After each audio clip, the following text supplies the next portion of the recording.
காஞ்சி மகா சுவாமிகள் அருளிய தெய்வத்தின் குரல் பாகம் 3 பகுதி 21. அந்தரங்க சுத்தம் அவசியம்.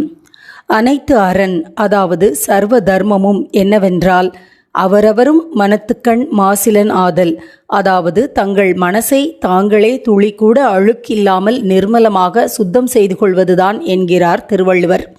கர்மானுஷ்டானத்தால் அவரவரும் சித்த சுத்தி ஏற்படுத்தி கொள்ள வேண்டும் என்கிற வைதிக சம்பிரதாயத்தை தான் இங்கே திருக்குறளும் சொல்கிறது.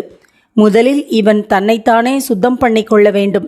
இது இல்லாமல் பரோபகாரம், சோஷியல் சர்வீஸ் என்று கிளம்பினால் அது வெற்று காரியம்தான்.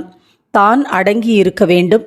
பக்தியோடு ஈஸ்வர சேவை என்று நினைத்து சமூக சேவை செய்ய வேண்டும். அப்போதுதான் அது பலன் அளிக்கும்.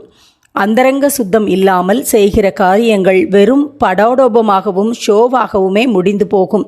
இந்த படாடோபத்தால் சேவை என்று செய்கிறவனுக்கு அகங்காரம் மேலும் ஜாஸ்தியாகத்தான் செய்யும். அகங்காரம் தொலைவதற்கு உதவ வேண்டிய சேவையை அடக்கமும் பணிவும் பக்தியும் அன்பும் இல்லாமல் செய்தால் அகங்காரத்தை அதிகமாக்கிவிடும். குளிக்க வேண்டும் என்று போய் சேற்றை வாரி பூசிக்கொண்டதாகிவிடும். தான் சுத்தமாவதுதான் சர்வ தர்மமும் என்றால் இது சுயநலம் மாதிரி அல்லவா இருக்கிறது என்று தோன்றலாம். ஆனால் இது நாம் லோக ரீதியில் நினைக்கிற மாதிரியான சுயநலம் இல்லை. பிரத்தியாரை கஷ்டப்படுத்தியாவது நம் இந்திரிய சுகங்களை பூர்த்தி பண்ணி கொள்வதுதான் தப்பான சுயநலம். மனசை சுத்தப்படுத்தி கொள்ள வேண்டுமானால் நாம் கஷ்டப்பட்டாவது நல்லதே பண்ண வேண்டியதாகிறது. இது இந்திரிய சௌக்கியங்களிலிருந்து நம் மனசை நாமே மீட்டு சாஸ்வதமான பேரின்பத்தில் சேர்ப்பதற்கு உதவுகிறது. உபகாரம் என்றால் பிரத்தியாருக்கு செய்தால் மட்டும் போதுமா? இதோ நமக்கென்று ஈஸ்வரன் ஓர் உயிரை கொடுத்த மாதிரி கொஞ்சம் வெளியே அவிழ்த்து விட்டிருக்கிறானே. மனசு என்ற ஒன்றை கொடுத்து அதை நல்லது கெட்டது இரண்டிலும் ஆடுகிற மாதிரி விட்டிருக்கிறானே. இந்த நம் உயிருக்கு ஜீவாத்மா என்கிறார்களே, அதற்கு மட்டும் நாம் உபகாரம் பண்ணாமல் இருக்கலாமா?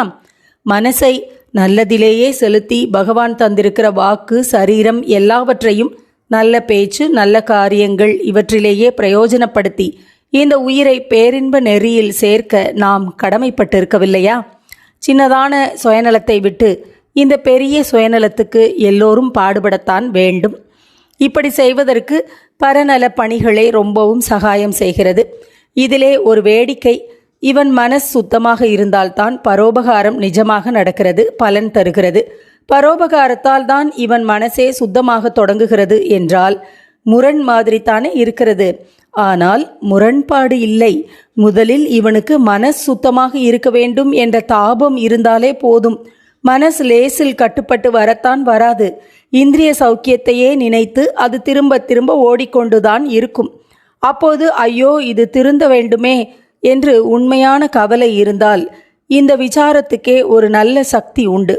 இப்படி ஒரு தாபத்தோடு பரோபகார காரியங்கள் என்ற லகானை போட்டு அப்போதும் ஓடுகிற மனசை இழுத்து ஒரு பொது தொண்டில் செலுத்த வேண்டும்.